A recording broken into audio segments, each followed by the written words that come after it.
Hello friends, today we are going to interact with Mr. Meghanand Kumar. He is R&D engineer at NanoExplore, France.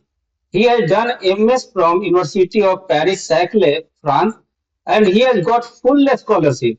So today we will learn from him how he has got this opportunity and how he has got this job and interview process, scope, and many more information. So let us start. Thank you for joining with us today. Uh, for giving your Thank you valuable very time much. to listen. Thank you very much, both of you, for inviting me on your YouTube channel, AN Foundation. So thank you Welcome to very our much. channel Informative. Yeah, first of all, we'd like to know about yourself and what your native place, academic background, and your career journey. So basically मैं बिहार के एक छोटे से गांव पकरी दयाल से हूँ, जो जिला पूर्वी चंपारण में पड़ता है। और मैं अपने स्कूली शिक्षा मैं वहाँ से ही किया हूँ। थोड़ी सी स्कूली शिक्षा मैं अपने पकरी दयाल से किया हूँ। फिर उसके बाद मैं पकरी दयाल से जो मेरा मेन सिटी है उसको मोतिहारी बोलते हैं। तो मैं मोतिहारी से मैं 3 क्लास से क्लास 10 तक मैं डीएवी पब्लिक स्कूल से मैं क्लास 3 से लेकर 10 तक की पढ़ाई किया हूँ। उसके बाद मैं 11th और 12th करने के लिए मैं पटना गया था, और साथ में पटना में जेई वगैरह का तैयारी करता था, इंजीनियरिंग एंट्रेंस का। सो फाइनली उसके बाद मैं 2026 में मैं बीटेक के लिए गया Cochin university of science and technology, जो कि केरला में है, जो एक स्टेट गवर्नमेंट कॉलेज है।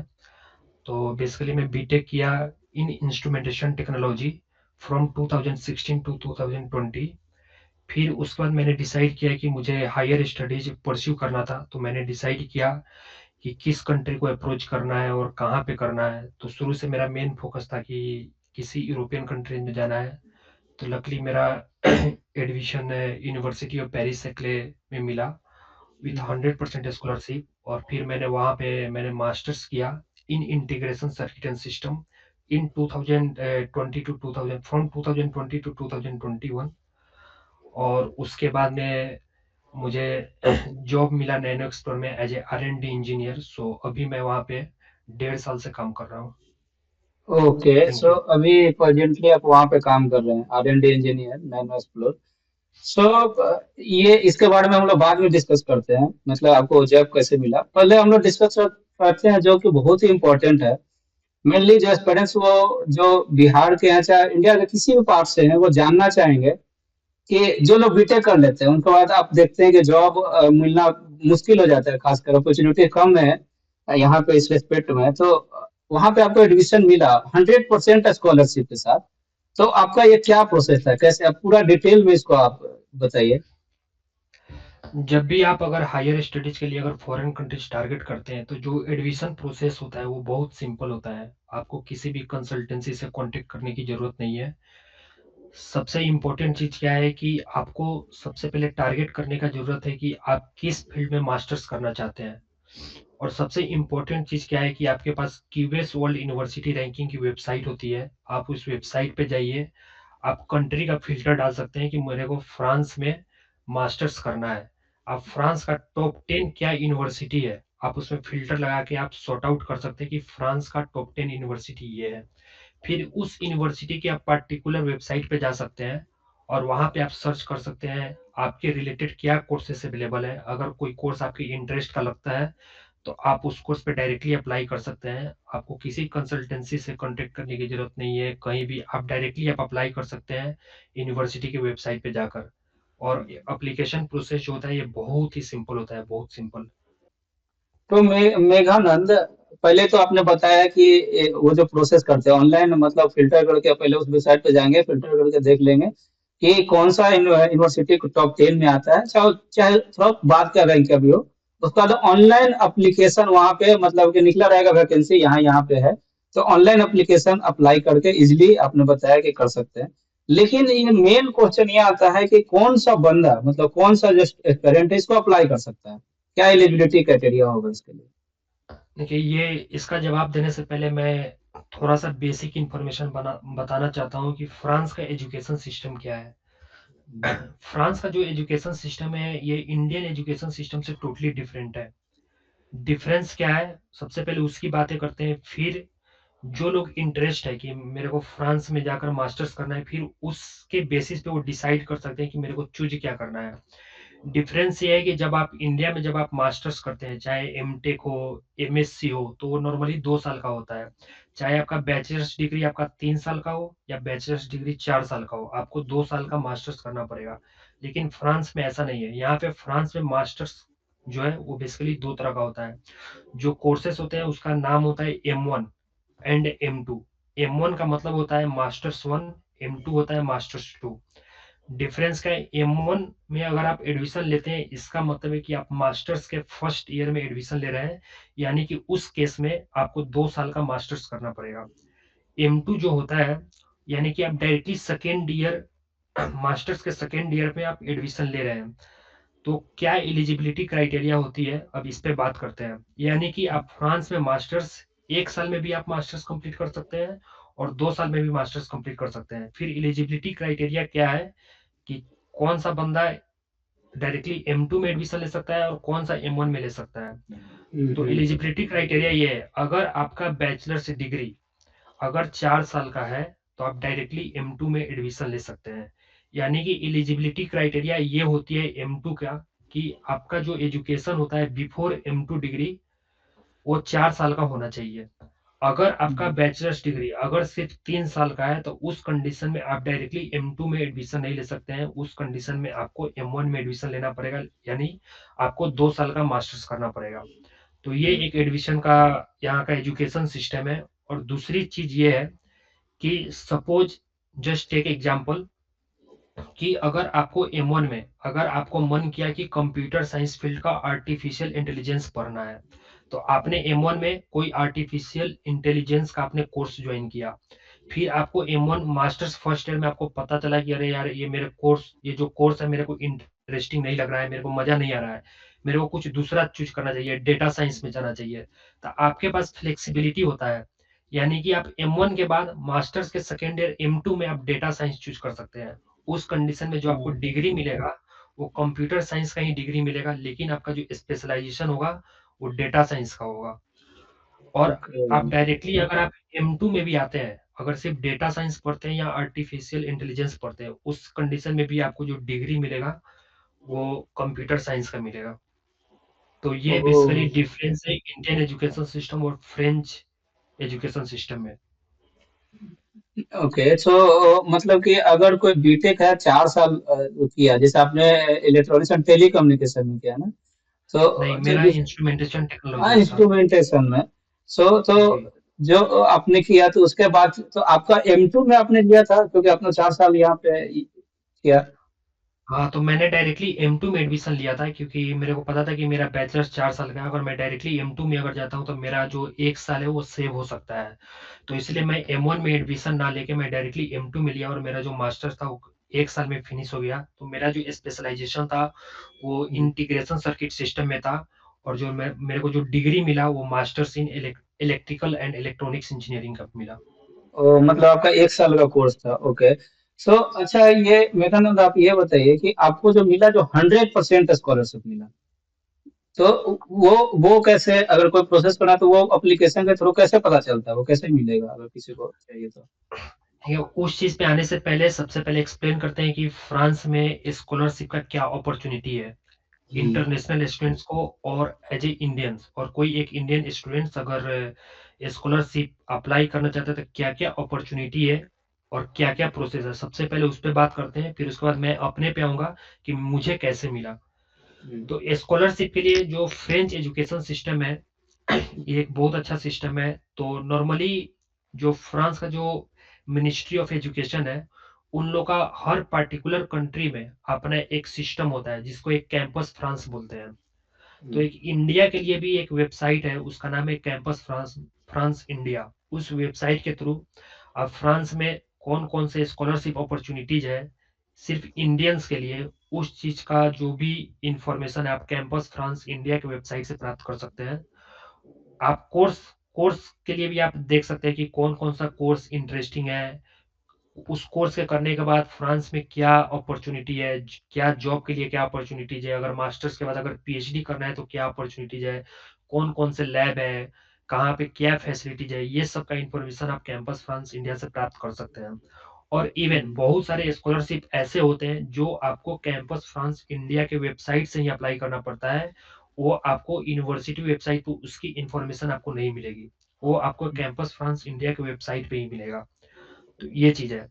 और कैंपस फ्रांस इंडिया के वेबसाइट पे जितने भी स्कॉलरशिप होते हैं, तो उसको अप्लाई करने के लिए सबसे इम्पोर्टेंट चीज क्या है कि ये बहुत सारे कोर्स पे डिपेंड करता है। बहुत सारा कोर्स क्या होता है कि किसी किसी कोर्स में क्या होता है कि आपको डायरेक्टली कैंपस फ्रांस इंडिया से आप अप्लाई किए और स्कॉलरशिप भी साथ में अप्लाई हो जाती है कोर्स के साथ में। दूसरा चीज क्या होता है कि जस्ट फॉर एग्जांपल कि आपको यूनिवर्सिटी ऑफ पेरिस सेक्ले से आपको एडमिशन ऑफर मिल गया। सबसे पहले आपने एडमिशन के लिए आपने अप्लाई किया कोई भी मास्टर्स में, आपको ऑफर मिला कि you are selected for this masters programme. लेकिन अब क्या है कि आपको अब अपने एजुकेशन को फंड करना है, तो उस कंडीशन में अगर आपके पास ऑफर लेटर है किसी फ्रेंच यूनिवर्सिटी से, फिर आप कैंपस फ्रांस इंडिया की वेबसाइट पे जा सकते हैं, फिर देख सकते हैं कि क्या क्या स्कॉलरशिप अपॉर्चुनिटीज है। फिर उस स्कॉलरशिप, कोई भी अगर स्कॉलरशिप आपको दिखता है, फिर उसका आप अलग से अप्लाई करना पड़ेगा आपको। और आपका जो डॉक्यूमेंट होगा वो होगा कि आपके पास कोई एक्सेप्टेंस लेटर होना चाहिए फ्रेंच यूनिवर्सिटी से का। फिर आप अपना सारा डॉक्यूमेंट अपलोड करिए, फिर उस स्कॉलरशिप का आपको अलग से रिजल्ट आएगा, और फिर आप आगे का एजुकेशन आप कर सकते हैं। तो आपको कैसे मिला था? मेरा जो स्कॉलरशिप था, वो scholarship basically campus France India से नहीं मिला था। मेरा जो स्कॉलरशिप था वो यूनिवर्सिटी ऑफ पेरिस सेक्ले का अपना खुद का स्कॉलरशिप है। उसका बेसिकली नाम है IDEX स्कॉलरशिप, जिसको नॉर्मली ऐसे भी बोलते हैं, University of Paris Saclay international masters scholarship. तो इस स्कॉलरशिप का क्राइटेरिया क्या होता है, अब उस पर डिटेल्स में बात करते हैं। तो उसमें बेसिकली क्या होता है कि जस्ट फॉर एग्जांपल कि मैंने अप्लाई किया था इंटीग्रेशन सर्किट कोर्स में, और उसमें 15 सीटें थी। तो सबसे पहले यूनिवर्सिटी क्या करती है कि सबसे पहले 15 बच्चा को सिलेक्ट करती है, और पहले एक्सेप्टेंस लेटर डिस्ट्रीब्यूट करती है। जब लगता है कि 15 बच्चा का हो गया, फिर जो कोर्स कोऑर्डिनेटर होते हैं, जो ज्यूरी मेंबर होते हैं, वो लोग फिर बैठते हैं, फिर उस 15 बच्चा में से 4-5 बच्चा को सिलेक्ट करते हैं कि कौन सा बच्चा ज्यादा टैलेंटेड है, किसका जो CV है बहुत अच्छा है, एकेडमिक बैकग्राउंड किसका अच्छा है। उसमें से 4-5 बच्चे, फिर उस 15 से 4 या 5 बच्चे को सिलेक्ट करते हैं, और फिर उसको नॉमिनेट करते हैं स्कॉलरशिप के लिए। उसमें क्या होता है कि फिर वो 4-5 बच्चा को एक यूनिक लिंक जाता है सबके पास, और फिर उस यूनिक लिंक से उसको स्कॉलरशिप के लिए अप्लाई करना पड़ता है। फिर उस जब आपने एप्लीकेशन भर दिया, फिर उस 4-5 बच्चा में से 2-3 बच्चा को फिर सिलेक्ट किया जाता है स्कॉलरशिप के लिए। तो सेम सिचुएशन मेरे साथ हुआ था। सबसे पहले मेरे पास नॉमिनेशन ईमेल आया था कि you are nominated for this scholarship. फिर मैंने फॉर्म अप्लाई किया, जो भी डॉक्यूमेंट था वो सब मैंने किया, रिकमेंडेशन लेटर भी उसमें लगता है प्रोफेसर से, और अगर आप किसी कंपनी में अगर आप काम कर रहे हैं आफ्टर बैचलर्स, तो आपको अपने मैनेजर से रिकमेंडेशन लेटर चाहिए होगा, वो सब स्कॉलरशिप को अप्लाई करने के लिए। तो फिर मैंने अप्लाई किया, फिर उसके बाद रिजल्ट आया, तो जिसमें मैं सिलेक्ट हुआ था। और जो मेरा स्कॉलरशिप था उसमें बेसिकली ये था कि मेरा ट्रेवल फेयर था इंडिया से टू फ्रांस आने जाने का, दोनों साइड का। और पर मंथ स्कॉलरशिप मिलता था 1000 यूरो। और जो फी था बहुत नॉमिनल फी है यहाँ पे मास्टर्स का, 243 euro, just only 243 euro. I think it is equivalent to 20,000 rupees in Indian, in INR 20,000. So the fee is very nominal. So I was getting the 1000 euro per month. So that's it. सो मेघानंद, आपने बहुत अच्छा से explain किया, आपने कैसे वहां पे आपको स्कॉलरशिप मिला, कैसे एडमिशन मिला आपको। लेकिन ये हम लोग जानना चाहेंगे, जैसे कि 1000 यूरो आपने बताया, तो ये अपना 243 यूरो आपका जो वहां पे खर्चा था, ट्यूशन फीस था, आने जाने का आपको अभी स्कॉलरशिप में सारा इंक्लूडेड है। लेकिन आपका सब जब रहते थे वहां पे, तो आपको कुछ पॉकेट मनी भी बचता था, मतलब कि सारा खर्चा हटा के? यहाँ पे फ्रांस में बेसिकली क्या है कि पेरिस रीजन में जो यूनिवर्सिटी है, बेसिकली एकदम सेंटर ऑफ पेरिस में नहीं है। तो जब आप हम्म, सबब में रहते हैं, तो बेसिकली मैं उस टाइम में मैं पेरिस के सबब में रहता था, और बेसिकली यूनिवर्सिटी हॉस्टल में रहता था। तो उस समय जो मेरा जो रेंट होता था रूम का, वो 335 यूरो होता था। तो रूम जो बेसिकली था उसको बेसिकली स्टूडियो अपार्टमेंट बोलते हैं। उसमें आपका बेड बेडरूम होता है, और आपका जो भी है किचन वगैरह हर चीज़ आपका अटैच्ड होता है। वॉशरूम वगैरह हर चीज़ अटैच्ड होता है, और उसको स्टूडियो अपार्टमेंट बोलते हैं, जिसका रेंट था 335 यूरोज़। और फ्रांस में सबसे अच्छा चीज़ क्या है स्टूडेंट्स के लिए, कि यहाँ की जो गवर्नमेंट है वो स्टूडेंट को बहुत सपोर्ट करती है। तो यहाँ पे एक सिस्टम है काफ, CAF। तो उस सिस्टम में बेसिकली क्या होता है कि आपकी गवर्नमेंट जो है वो स्टूडेंट्स को एज ए उसको सपोर्ट करती है रेंट में।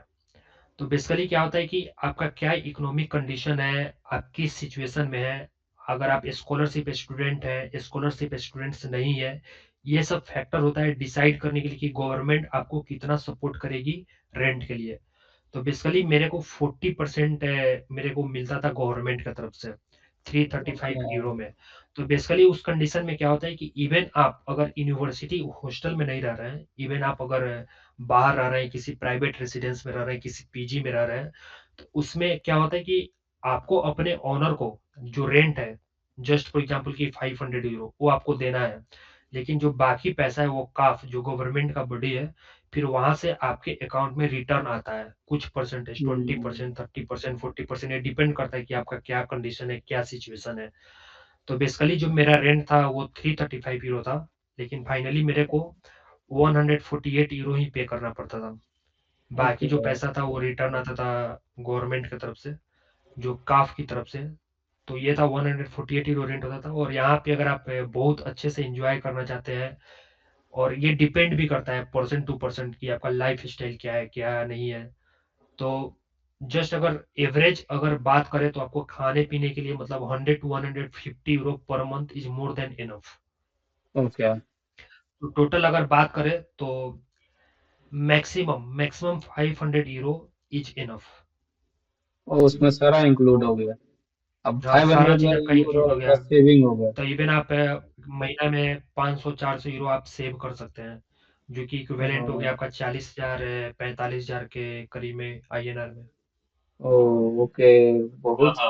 How is the academic or research environment in their colleges or universities?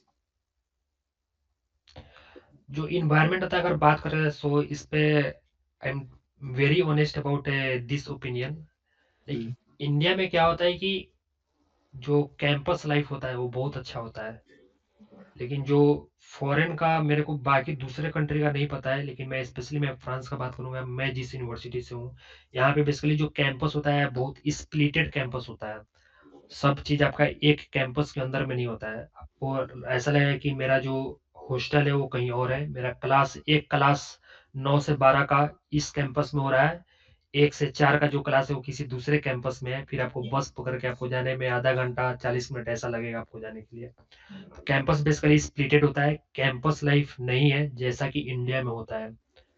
तो ये बेसिकली यहाँ का इन्वायरमेंट है। अदर चीज क्या है कि जब आप फॉरेन में जब आप पढ़ने के लिए आते हैं, तो आपके पास अपॉर्चुनिटीज होता है कि आप दूसरे कंट्री के स्टूडेंट्स के साथ आप इंटरेक्शन कर सकते हैं, डिस्कशन कर सकते हैं लंच टाइम में, इवन क्लासरूम में।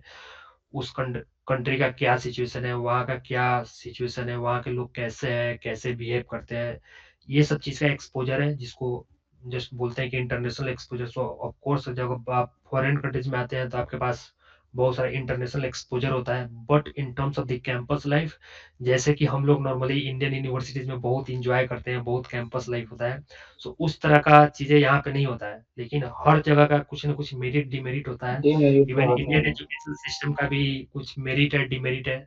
सेम यहाँ का भी कुछ मेरिट है, कुछ डिमेरिट है। और ये भी पर्सन टू पर्सन डिपेंड करता है, अगर किसी को कैंपस लाइफ से मतलब ही नहीं है उसके लिए बहुत अच्छा है। Okay. So regarding research facility, have you seen any difference between Indian university and the university there in France? Research में बेसिकली क्या है कि मैंने जो अभी तक देखा है यहाँ पे, लाइक इंडियन इंडिया के जितने भी अच्छे कॉलेज है, जो IITs है, NITs है, IISc है, और जो फ्रांस के जो यूनिवर्सिटी है, तो मेरे को रिसर्च में कोई ज़्यादा डिफरेंस नहीं दिखा। इवन आई वुड से कि जो IITs है और IISc है वहाँ के रिसर्च फैसिलिटी ज़्यादा अच्छा है। बट फ्रांस का मेरिट क्या है कि यहाँ पे आपका जो पीएचडी है 3 साल में कंप्लीट हो जाता है। आपके पास इंटरनेशनल एक्सपोज़र है और इंडिया में जिस तरह का पॉलिटिक्स होता है inside the universities, institution, lab में, उस तरह का पॉलिटिक्स यहाँ पे देखने को नहीं मिलता है। बाकी इन टर्म्स ऑफ अगर हम क्वालिटी की बात करें, जो एक पेपर जो होता है कि एक क्वालिटी पेपर होता है, वो ये मेरा अपना पर्सनल ओपिनियन है कि जो उस चीज़ में जो आईआईटीज है, आईआईएससी वो ज़्यादा बेटर है, अगर क्वालिटी की बात करें। लेकिन बाकी जो फैसिलिटीज़ है, जो इंस्ट्रूमेंट्स होता है कि आपको ये इंस्ट्रूमेंट्स यूज़ करना है, आपको जो चीज़ ऐसा होता है कि बहुत सारे इंस्ट्रूमेंट्स होता है जिसका प्राइस बहुत ज़्यादा होता है। तो अगर आप इंडियन यूनिवर्सिटी में उस चीज़ को आप खोजें, मेबी आपको ना मिले, लेकिन वो सब फैसिलिटीज़ यहाँ पे है कि आपको किसी भी तरह का इंस्ट्रूमेंट चाहिए in terms of like resources में बिल्कुल भी कमी नहीं है। अगर आप बहुत इंटरेस्टेड हैं, चाहते हैं कि भाई एकदम फोड़ के रख देना है, तो उस चीज़ के लिए बहुत बेस्ट प्लेस है।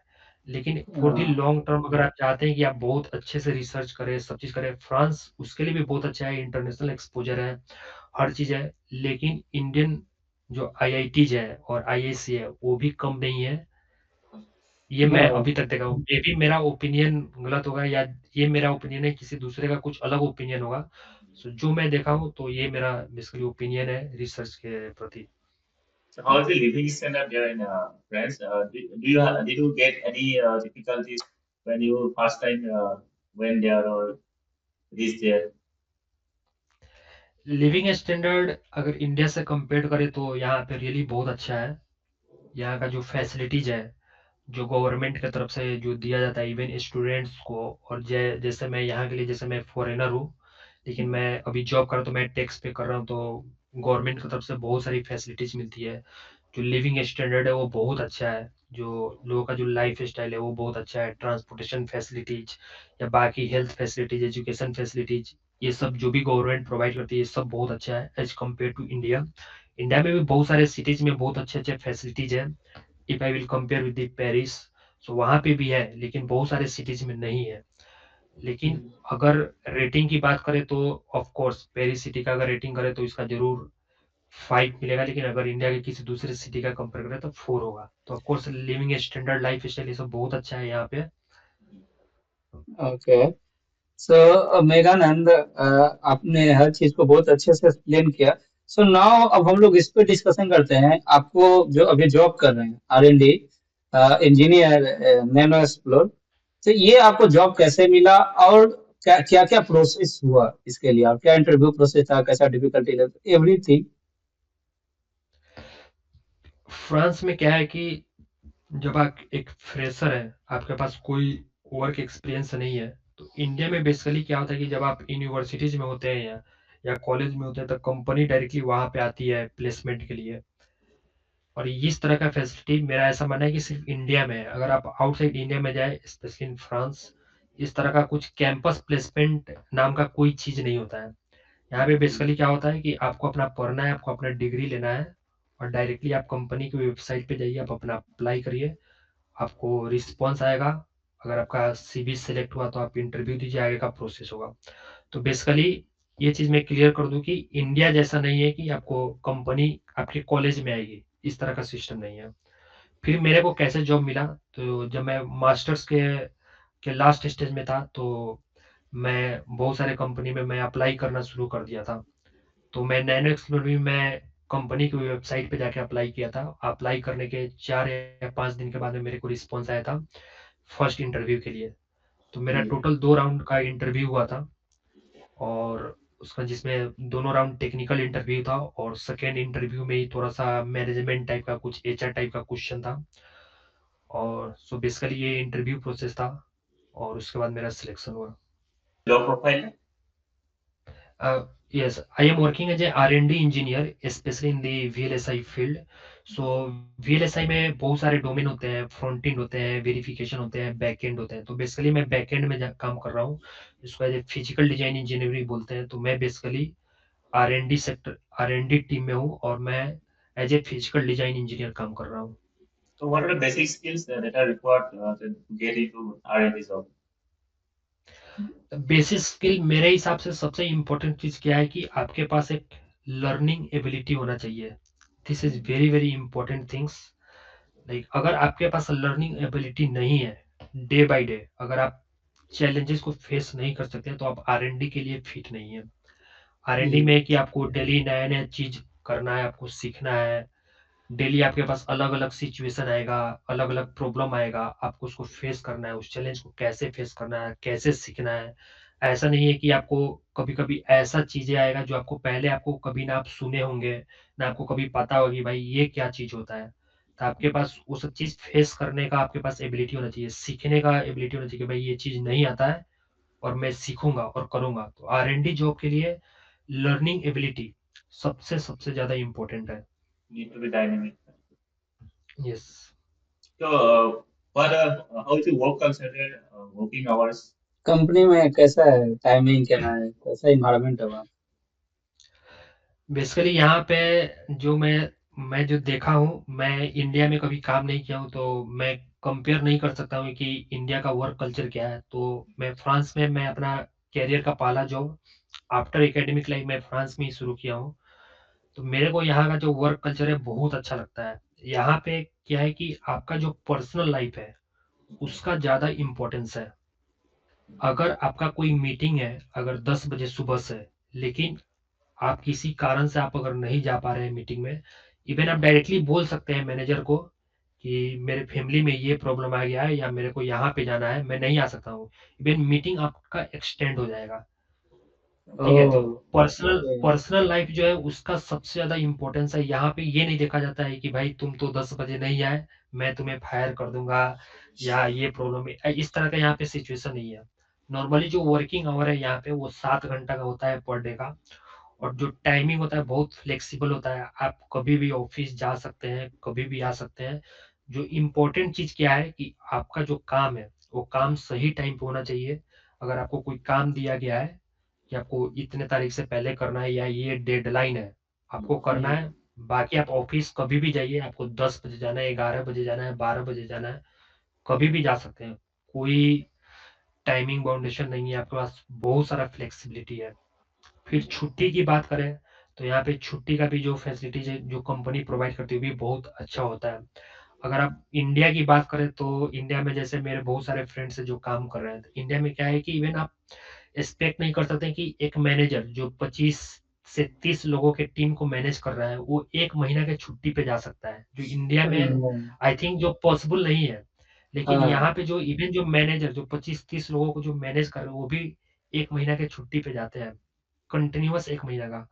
ठीक है। हम्म, आप आपको छुट्टी आपको जब मने आप ले सकते हैं। ये आपका पर्सनल चॉइस है, कोई बाउंडेशन नहीं है कि भाई मेरे को कल छुट्टी चाहिए और मैनेजर मना कर दे कि नहीं। बहुत एक्सट्रीम सिचुएशन होगा यहाँ पे, बहुत ज्यादा इंपॉर्टेंस होगा कि नहीं भाई आपको आना है, तो उस कंडीशन में आपको। लेकिन यहाँ पे जो आपका पर्सनल लाइफ है इसका ज्यादा प्रायोरिटी है। तो एज ए होलसम अगर बोले तो वर्क लाइफ बैलेंस यहाँ पे बहुत अच्छा है, वर्क कल्चर बहुत अच्छा है। आपके हम्म। पास फ्लेक्सिबिलिटी, आप अपने हिसाब से काम कर सकते हैं, आपके पास कोई प्रेशर, कोई आपको प्रेशराइज नहीं करेगा। सो ये सब चीजें।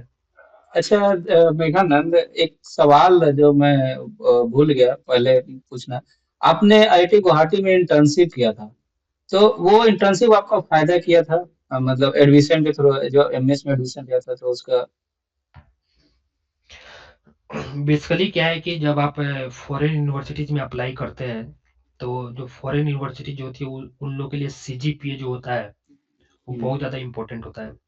अगर आपका CGPA अगर अच्छा है, अगर 8.5 प्लस है, अगर मोर देन 9 है तो वो तो और बहुत अच्छा है।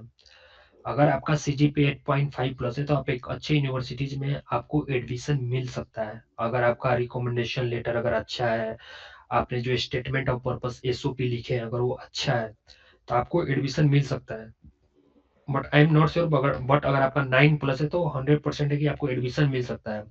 लेकिन स्कॉलरशिप के लिए आपके पास हर चीज होना चाहिए। जस्ट फॉर एग्जाम्पल कि आपके पास एक रिसर्च एक्सपीरियंस होना चाहिए, जो कि आप जब आप बैचलर्स में हैं तो आप इंटर्नशिप के थ्रू गेन कर सकते हैं। अगर आपके पास कोई रिसर्च पेपर है वो भी आपके लिए बेनिफिशियल हो सकता है। आपका SOP कैसा है, स्टेटमेंट ऑफ पर्पस, जो आप मास्टर्स हम्म, परस्यू करने जा रहे हैं उसके लिए आपका क्या मोटिवेशन है, क्यों करना चाहते हैं, आप क्या फ्यूचर देख रहे हैं इस कोर्स को करने के बाद में। ये सब एक इम्पोर्टेंट फैक्टर होता है स्कॉलरशिप के लिए। तो जो आप जो क्वेश्चन पूछे कि क्या फायदा, क्या, ऑफ कोर्स वो एक बहुत बड़ा डिसाइडिंग फैक्टर था। और उसके अलावा मैं बहुत बाकी भी एनआईटी दिल्ली में भी मैं इंटर्नशिप किया था, specially in this field, VLSI field. फिर मैं आईआईटी गुवाहाटी में इंटर्नशिप किया था, जिसमें आपसे मैं मिला था। जिस आप लैब में काम करते थे उसी लैब में मैं इंटर्नशिप किया था। तो वो एक बहुत इंपॉर्टेंट डिसाइडिंग फैक्टर होता है, वो दिखाता है कि आप रियली रिसर्च में में इंटरेस्टेड हो। आपको इंटरेस्ट है। हम्म, आप ऑलरेडी काम कर चुके होते हैं, आपको पता होता है कि रिसर्च पेपर कैसे पढ़ना है, उसमें से कैसे क्या फाइंड करना है, उसमें से हम्म, क्या है क्या नहीं है, कैसे आप उसको मैनिपुलेट कर सकते हैं। तो ये सब आपको एक एक्सपीरियंस ऑलरेडी होता है। तो ये जो भी कोऑर्डिनेटर होते हैं कोर्स, उनको पता होता है कि ये बंदा ने इंटर्नशिप किया है, रिसर्च पेपर है, तो इसको ऑलरेडी ये सब चीजें पता होगी। तो हम्म। उनको वो लोग ज्यादा प्रायोरिटी देते हैं वो सब चीज, तो ऑफ कोर्स उस सब चीज का बहुत ज्यादा इम्पोर्टेंस होता है। अच्छा, ये सवाल एक बहुत इम्पोर्टेंट है। अभी तो आप वहाँ पे जॉब कर रहे हैं, अपने R&D इंजीनियर है नैनो एक्सप्लोर में, और आपको एक साल के अंदर वहाँ पे आपने ये जॉब पकड़ा। तो ये बताइए, एवरेज पैकेज जो होता है वो क्या मिलता है? ये क्योंकि बहुत ज्यादा है, ये ये भी इम्पोर्टेंट यहाँ पे सवाल है। ये भी यहाँ पे डिपेंड करता है प्रोफाइल टू प्रोफाइल, आप किस फील्ड से हैं और आप किस कंपनी में काम कर रहे हैं। लेकिन अगर एवरेज पैकेज की बात करें अगर यूरो में, तो ये जस्ट आफ्टर मास्टर्स, आपके पास अगर 0 इयर्स का एक्सपीरियंस है तो जो एवरेज है वो अराउंड 46 to 48,000 यूरो है ईयरली, क्या? जिसको यहाँ पे बेसिकली इसको ग्रॉस सैलरी बोलते हैं, उसको एज ए सीटीसी नहीं बोलते हैं। अगर सीटीसी के टर्म पे बात करें, जब भी कंपनी अगर सैलरी कम्युनिकेट करती है तो as a gross salary communicate करती है, नॉट एज ए सीटीसी। जैसे इंडिया में क्या होता है कि सीटीसी में कम्युनिकेट करती है। हम्म। अगर सीटीसी में बात करें तो वो सेम 46 to 48,000 यूरो आपका 60 प्लस चला जाएगा, अगर सीटीसी में बात करें। लेकिन यहाँ पे एज ए ग्रॉस सैलरी की बात की जाए तो ग्रॉस सैलरी का जो एवरेज ग्रॉस सैलरी है वो 46 to 48 है, just after masters without having any experience. ओ, ये तो बहुत अच्छा सैलरी पैकेज है। अच्छा, ये अभी आपने मास्टर्स किया, अपना बीटेक किया, तो आपको पता होगा कि आपके एरिया में स्कोप क्या है, वो थोड़ा आप बताइए। देखिए फ्रांस में बेसिकली सबसे चीज क्या है कि यहाँ पे लैक ऑफ ह्यूमन रिसोर्सेज बहुत है, स्पेशली इन इंजीनियरिंग फील्ड। लेकिन हम्म, प्रॉब्लम यहाँ पे क्या है, लैंग्वेज का। बहुत सारी कंपनी ऐसा होती है जो ऐसे लोग को प्रीफर करती है जो ऑलरेडी फ्रेंच जानता हो। तो एज ए इंग्लिश स्पीकर्स के लिए भी यहाँ पे जॉब है, specially in the technical field. जैसे मैं प्योरली टेक्निकल फील्ड में हूँ, तो यहाँ पे इंग्लिश स्पीकर्स के लिए भी जॉब है, बहुत सारे जॉब है। लेकिन अगर आपको फ्रेंच लैंग्वेज अगर आता है तो आप 100% जॉब में अप्लाई कर सकते हैं। जस्ट फॉर एग्जांपल कि अगर कोई 20 अपॉर्चुनिटीज निकला है तो आप 20 के 20 में अप्लाई कर सकते हैं। लेकिन अगर आपको फ्रेंच लैंग्वेज नहीं आता है तो आप 20 में हो सकता है कि आपको 8 में ही 9 में ही अप्लाई कर सकते हैं, लेकिन स्टिल आपके पास अपॉर्चुनिटीज है। ओ, और मैं अपने फील्ड की बात करूँ तो ऑफ कोर्स बहुत अच्छा फील्ड है और यहाँ पे बहुत सारा जॉब अपॉर्चुनिटीज है, specially in the VLSI field. यहाँ पे बहुत सारा सेमीकंडक्टर कंपनी है और आने वाले टाइम में सेमीकंडक्टर चिप का भी इतना ज्यादा स्कार्सिटी है, तो आने वाले टाइम में इंडस्ट्री और भी ज्यादा ग्रो करेगा और जॉब अपॉर्चुनिटीज और भी ज्यादा होगा। Okay. You have already been working as an R&D engineer in France. So, what is your future plan? अभी क्या है इसके अलावा, वहां पे सेटल होने का प्लान है, इंडिया आने का है, क्या प्लान है आपका? अभी बेसिकली मैं अभी सोचा नहीं हूँ कि मेरे को अभी फ्यूचर में करना क्या है, लेकिन अभी मेरा नेक्स्ट है कि अभी मेरे को फिलहाल 10 साल अभी मेरे को यहाँ पे रहना है। उसके बाद मैं सोचूंगा कि मेरे को इंडिया जाना है या किसी दूसरे और कंट्री में जाना है और मेरे को यहाँ पे ही परमानेंटली रहना है। तो ये अभी डिसाइडेड नहीं, क्योंकि अभी मैं अभी बहुत यंग हूँ और मेरे को भी एक्सप्लोर करना है बहुत सारा फील्ड। मैं अभी सिर्फ एक ही जॉब पे टिका नहीं रहना चाहता, तो मेरे को फ्यूचर में और भी मेरे को कुछ अपने लिए करना है। Even in the field of the semi conductor field में ही करना है, जैसा कुछ स्टार्टअप हुआ। सो अभी बहुत सारी चीजें हैं जो एक्सप्लोर करना है। तो अभी मैं सेटल होने का नहीं देख रहा हूँ कहीं भी कि मेरे को यहाँ पे सेटल होना है या अब जॉब ही करना है परमानेंटली। तो अभी मेरा कुछ अभी ऐसा कुछ फिक्स नहीं है। अभी मैं डिफरेंट डिफरेंट फील्ड को अभी अपॉर्चुनिटीज को एक्सप्लोर करना चाहता हूँ। सो मेघानंद, अब हम लोग लास्ट पॉइंट पे आ गए हैं। आपने हर चीज को बहुत अच्छे से एक्सप्लेन किया, आपने बताया सारा एडमिशन प्रोसेस, स्कॉलरशिप आपको कैसे मिला, जॉब में स्कोप क्या है आपके एरिया में। सो ये सारा चीज को आपने बहुत अच्छे से एक्सप्लेन किया, तो आपको बहुत सारी चीज पता भी है आपको।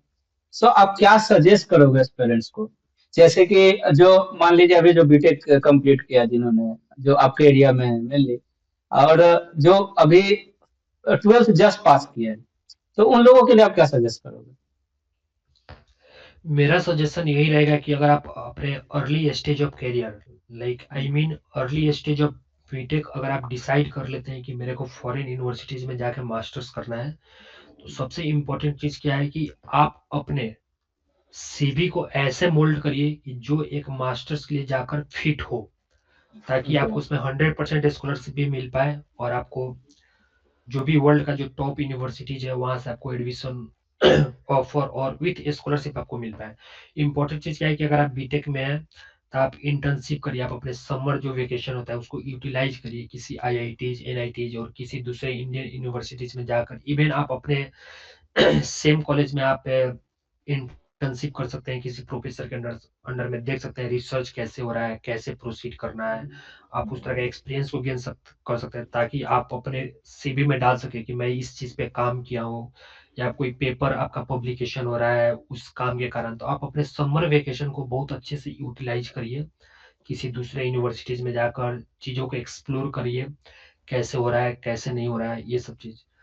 जो लोग बीटेक पास कर चुके हैं, जो लोग अभी जॉब कर रहे हैं, फिर वो लोग सोच रहे हैं कि मेरे को अब हायर स्टडीज करना है, उन लोगों के लिए मेरा सजेशन यही है कि आप अप्लाई कर सकते हैं और देख सकते हैं कि सबसे इम्पोर्टेंट चीज मेरे लिए है कि आप जिस फील्ड में अभी जॉब कर रहे हैं वो आपको फाइंड करना है, क्योंकि आप ऑलरेडी जॉब कर रहे हैं 1 साल 1.5 साल या 2 साल से। तो आपके लिए सबसे ज्यादा इम्पोर्टेंट चीज है कि आपको फाइंड करना कि आप जिस फील्ड में अभी जॉब कर रहे हैं उसमें आपको मजा आ रहा है या नहीं। ये सबसे ज्यादा इम्पोर्टेंट चीज है। अगर आप टेक्निकल जॉब कर रहे हैं और आपका ऐसा फील्ड लग रहा है कि मेरे को इस फील्ड में बहुत मजा आ रहा है टेक्निकल फील्ड में, लेकिन अगर मेरे पास कुछ और ज्यादा नॉलेज है, या आपको रियली में मास्टर्स करना है या पीएचडी करना है टेक्निकल फील्ड में, तो फिर आप जा सकते हैं। फिर अगर आपको लगता है कि नहीं मजा नहीं आ रहा है टेक्निकल में, तो फिर आप मैनेजमेंट में जा सकते हैं। तो आप फील्ड स्विच कर सकते हैं, ऐसा नहीं कि फोर्सफुली कि नहीं सब मास्टर्स करने जा रहा है तो मैं भी चले जाऊं, ऐसा करने की जरूरत है। आप अपने इंटरेस्ट के हिसाब से आप अपने फील्ड को चूज करें, ये मेरा सजेशन रहेगा। ये so now, thank you Meghanand. आपने हर एक चीज को, हर एक क्वेश्चन को आपने बहुत अच्छे से एक्सप्लेन किया। हर एक जो भी बेसिक जो क्वेश्चंस होता है एस्पिरेंट को, आपने हर एक चीज को अच्छे से बताया। और डेफिनेटली ये बहुत ही हेल्प करेगा उन बच्चों के लिए जो खासकर बाहर फॉरेन में जाके पढ़ना चाहते हैं विथ फुल स्कॉलरशिप। क्योंकि उन लोगों का सपना होता है कि बाहर जाएंगे, बाहर का दुनिया एक्सप्लोर करेंगे, वर्ल्ड को एक्सप्लोर करेंगे, देखेंगे क्या होता है। स्पेशली जो गांव से बिलोंग करते हैं उनके लिए के सपना होता है, ड्रीम होता है। तो उन लोगों के लिए बहुत ही ये अट्रैक्शन, बहुत ही बेनिफिट करेगा। और थैंक यू, आपने बहुत अच्छे से सब कुछ बताया, इसके लिए बहुत बहुत धन्यवाद। Thank thank you. you for your time. Thank you very much sir.